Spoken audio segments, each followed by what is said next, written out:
Yes, everybody watching the West Ham Network. Hope you're safe and well. Happy Monday. It's for me because I'm going on holiday. Hey, going on holiday Thursday. There we go. Uh, Airport or Hornchurch that way. Dubai this way. Anyway, can't wait, and I'll be watching the Leicester game with the Dubai Hammers, which I'm really looking forward to on Sunday. We'll do a live link up with Anton if he's covering the game on Sunday from Dubai. Although you won't see me because I'll just be a mountain of sweat. Not tears, not tears. Mr. Blubberman will not be crying. I'll be sweating instead. Anyway, it's the Hammers Headlines Association with the KUMB.com. Boys, check them out. As always, it's yesterday was a fantastic game, wasn't it? I thought the first 20 minutes, not so much, and the rest it had a bit of a testimonial feel to it. I don't know if that's the same about you, particularly when Lanzini comes on and the whole sort of Declan Rice thing. And well, I might do a piece, a piece later on in the week about, just subjectively going through the teams that he could go to, and probably come to a conclusion that he shouldn't go to any of them and stay at West Ham. But that's just me and my claret tinted glasses. Three stories today. The first one is two transfer rumours and one about a rumoured takeover. So it was reported yesterday that West Ham are at the centre of a takeover, potential takeover, maybe. But basically, the Qatarian Sheikh Yazim, he may consider buying West Ham if his attempts to buy Man United fail. So obviously himself and Sir Jim Radcliffe are believed to be the two bidders or the two major bidders for the £5-6 billion purchase of Manchester United. Obviously, Sir Jim is a big Man United fan as well, and I believe his bid involves the Glazers maintaining some sort of stake, whereas Sheikh Yazim is a little bit different. So the Glazers quite like Jim Ratcliffe's, because obviously it means they're still got their fingers in the pies. But I think whatever happens, we could be not the booby prize, we could be the consolation prize, whether it is for the Sheikh or whether it is for Sir Jim Ratcliffe, because we were looking at he was looking at West Ham as an investment, and you look around and it is an interesting proposition. I mean, apparently it's 4 bids in total to control Man United, and it remains the unfavoured outcome for the Glazers is the Sheikh Yazim's bid.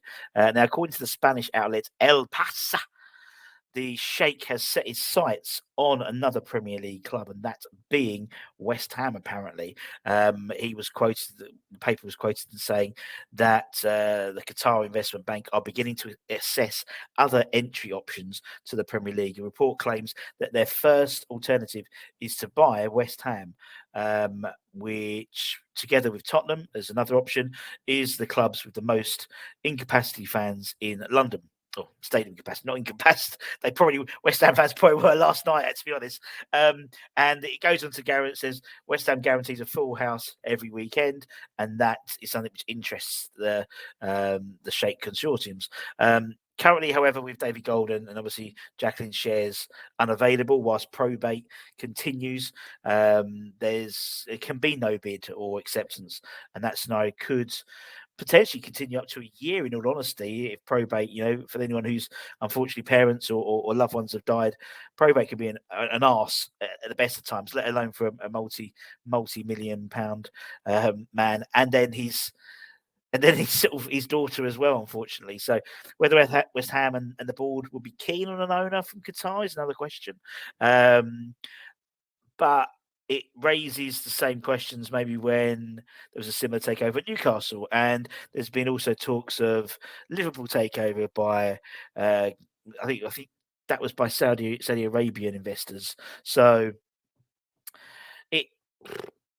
I mean, I think you see how I think it's how the transition works. I mean, you look how it happens at Newcastle.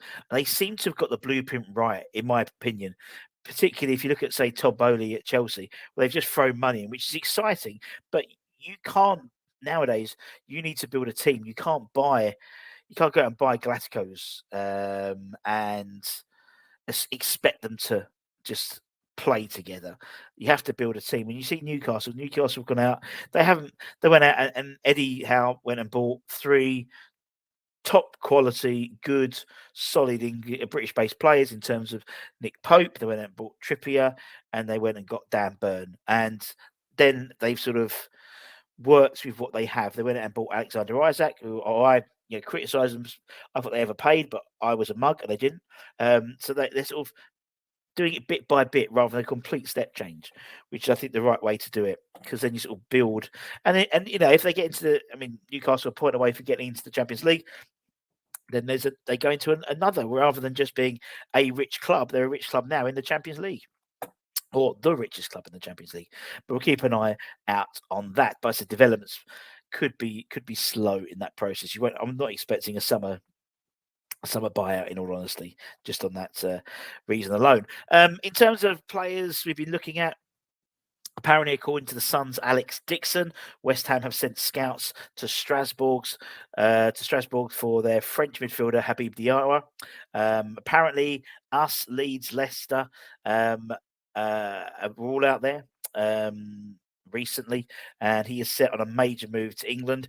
Strasbourg's director of football is former West Ham player Mark Keller. He's on the channel. Hopefully, get him on the channel next few weeks anyway, in the close season. So, for my Hammers M's, keep an eye out for that. Nixon claims that a staggering 9 clubs have watched him last week, and the Ligue side value him at £20 million. Also, Spurs, Man United, and Man City are taking a look at him right now. I think anything with Man United, I think you can rule out, because by all accounts, I was listening to Gio was talking to the girl from United Standard. They reckon they only have £100 million to spend.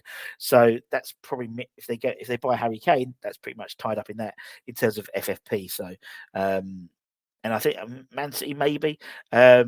It's believed Strasbourg are willing to let him depart if the price is right. We know midfield's an area we definitely need to improve on, particularly the likes of, obviously, Lanzini probably moving on. Maybe a question mark over Fornals, maybe. I don't think so now. Maybe, obviously, the big question mark being Declan Rice. So it's an area we need to seriously look at some early investment in. And Habib, for 20 million, 19, he's, you see how well some of those players, the French-based midfielders, have progressed into the Premier League from the Ligue 1. So I don't think it's too much of a gamble. I think 20 million is pretty standard now. And if he's got 9 Premier League clubs or so looking at him, plus other teams across Europe, he's obviously doing something right. So we'll keep an eye on that for the summer. And one more, and an old transfer rumour. That's what I call transfer rumours, part 37, is West Ham apparently interested in bringing AC Milan forward Divock Origi back to the Premier League this summer, and have made inquiries for his services, according to Tutto Mercato Web, my favourite Italian news service. The former Liverpool midfielder has failed to hit the ground running with the Italian giant since moving to the Rizzurri last summer. He's only scored 2 goals in 35 appearances in all competitions, and he's fallen down a pecking order beneath aging strikers Olivier Giroud and 41-year-old Zlatan Ibrahimovic. But age is just a number for Zlatan. According to the Mercato Web, AC are in the hunt for a new forward this summer, which potentially could be Gianluca Scamacca, is one name they've been linked to, with us looking at maybe offering possibly a loan, an obligation to buy. Maybe it could be a swap deal with money coming our way. I don't know if Divock there as well involved. Apparently, us and Villa have both made inquiries for his services this summer, and apparently he's also gathering interest from clubs in Turkey. It's fair to say that he did have the best times at Liverpool, didn't he? He was a bit player at Liverpool, and obviously went to AC Milan on a free transfer in the summer.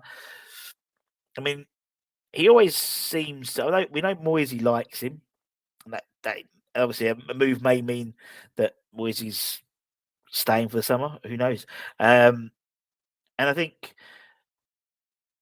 for him, maybe AC was too much of a big step up for him from Liverpool, because Liverpool he was, but Liverpool he was a bit player, and AC he's gone as sort of one of the main strikers, and it hasn't worked out for him. So maybe a move to West Ham could be a really. You got to think maybe with the likes of Antonio moving on, we've got the question mark about Gianluca Scamacca, Danny Ings. Hasn't hit the ground running really. Well, I thought he played really well, considering he's not playing in his preferred position. I thought yesterday was probably his best game for us. He did everything apart from score. I felt so sorry for him. He can, Origi's someone who can create things out of nothing, that's for sure. Technically, I think he's underrated really as a player, but he's got power and pace, and that's what we need from our forward, from our central forward. So that it could be. What is he? 20. How old is he? 20. I want to say 26. How old is Divock Origi? Google. Divock Origi. He is 28. So yeah, not a bad deal. And that's it, my friends. So keep an eye on the channel later on. I did my ratings this morning, so lunchtime rather.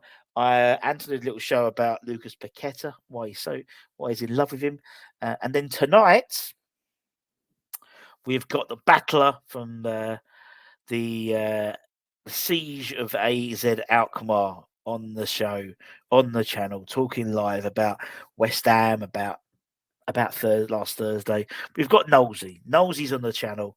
And obviously he had a standing ovation getting to London Stadium yesterday when he sat his seat.